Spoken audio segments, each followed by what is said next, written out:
In math courses and on standardized exams, students will often encounter different types of questions.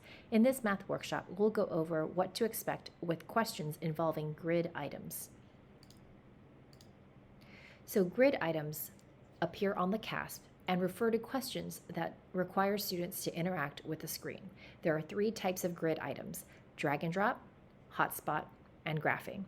For drag and drop, students will click on an element and drop the elements into a background image. For hotspots, students will click on a certain area to select their solution. And for graphing, they will plot points or draw lines. To prep for any math course or exam, students should become familiar with commonly used math formulas. They can memorize the formulas, get used to applying the formulas, and also know when to use them. We have some reference sheets compiled by subject, so if students want a quick study guide, studying a algebra formula sheet or geometry formula sheet can be a great refresher before an exam. So now let's go over a sample problem. So in this problem, we are going to need to drag and drop answers and also graph. In this grid item problem, we're going to need to drag and drop and also plot the points on a graph. Emily has a gift certificate for $10 to use at an online store. She can purchase songs for $1 per song, or episodes of TV for $3 each. She wants to spend exactly $10. So part A, create an equation to show the relationship between the number of songs, X, Emily can purchase, and the number of TV shows, Y, she can purchase. So let's look at the initial information and what we know. So X represents the number of songs, and we know that X costs $1 per song. So that means for here, X is representative of songs, so we know that each song is $1. And then for TV shows, we see that that is represented by the variable Y, and we know that each TV show costs $3 each. So what we're going to put there is $3. And we also know that she wants to spend exactly $10. So we'll select 10, and that is our equation for part A. Now, for part B, we're going to use the add point tool to plot all possible combinations of songs and TV shows that Emily can purchase. All right, so there are a few methods that we can use to solve this equation. Let's plot out some points and test out. Let's do trial and error. So this is probably going to be going to take the longest to actually figure out. We're going to basically create a table, a X, Y, and then write out the equation. So let's plot out some points on our table. So we're going to basically go trial and error. So let's try 0 songs. If Emily buys 0 songs and 2 TV shows, how much is she going to spend? So 0 plus 3 times 2 is 6.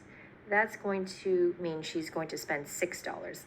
That means 0, 2 is not going to be a solution. That we're not going to plot that, actually.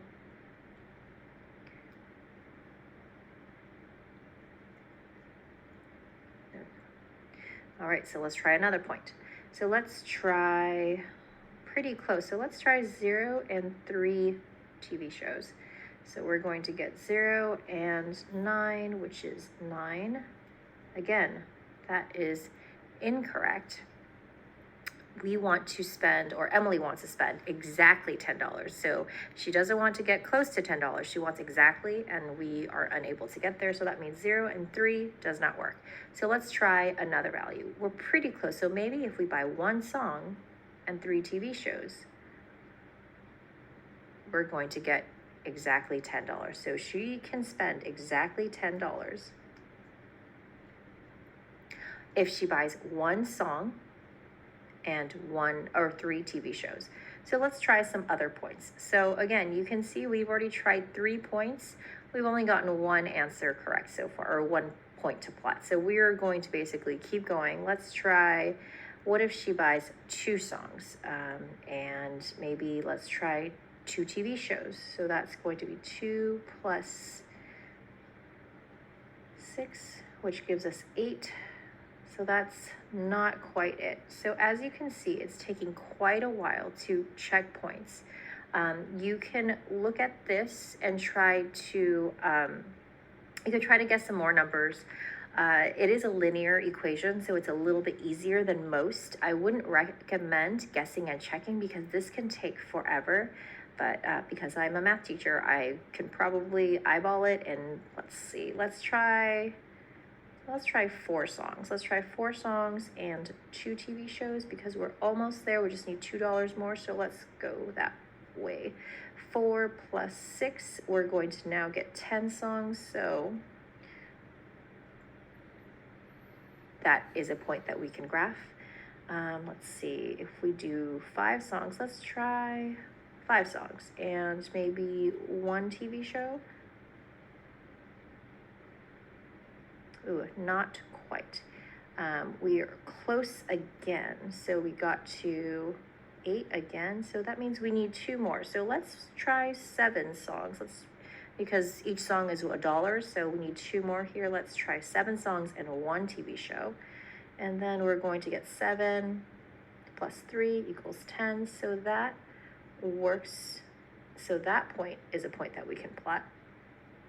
All right, let's try, you know what? Let's try 0 TV shows and 10 songs.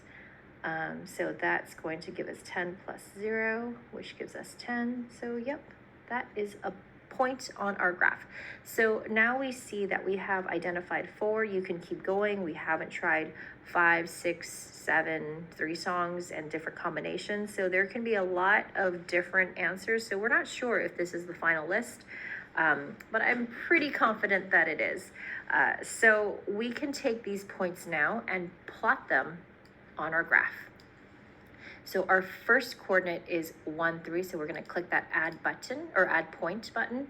And then we're going to plot our 3 songs and 1 TV show. And then, oh, I've already made a mistake. I actually meant to put 1 song and 3 TV shows. I reversed those coordinates. So I'm going to hit that delete button and select that point, and now I can delete it.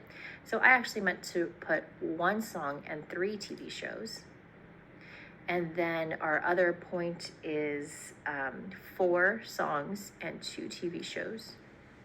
And then we have 7 songs and 1 TV show, and 10 songs and no TV shows. So those are the 4 points. And you see that we have a linear line right there. Something else that you can do, so another way to solve this problem, if you don't want to plot points and waste time guessing and checking for the correct numbers that will satisfy the equation, you can actually take this calculator and pull up Desmos. So Desmos is an online graphing tool that many standardized tests now incorporate into their exams. So CASP uses Desmos, and the SATs, the PSATs, they all incorporate this tool into their tests now. So it's really nice. If you haven't used it before, try practicing with it. You can just enter the website desmos.com and you can play around with the graphing feature. Now, let's go ahead and graph our line. So remember how we had an equation, x plus 3y equals 10. Guess what?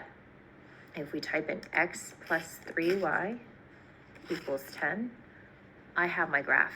I didn't even need to put it into slope-intercept form. I just wrote it as is, typed it in, and Desmos did all the hard work for me. So it has plotted the line.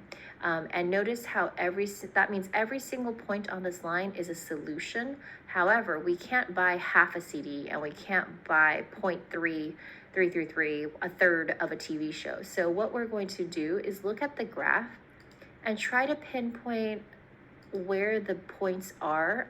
So notice here we have 10 and 0. Here, let's slide this over. So then we have, notice how that line touches the graph grid right at the point right there. So we can actually hover around there and find out that that is 1, 3. So we have a point.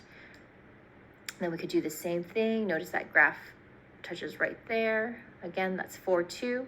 So then you can hover and move along the line and we'll notice 7, 1. That is our exact point. And then we have a 10 and 0. So we just found the 4 points that we guessed and checked and found. And so in a few seconds. So this is a much more effective method. You can choose whatever method you are most comfortable with, but just know for many math problems, you can solve a question multiple ways. So it's good practice to try to know how to solve the problem multiple ways, because then you can choose the quicker and easier way on a test. Right. Thank you so much for watching this video. Check out more of our math workshop videos.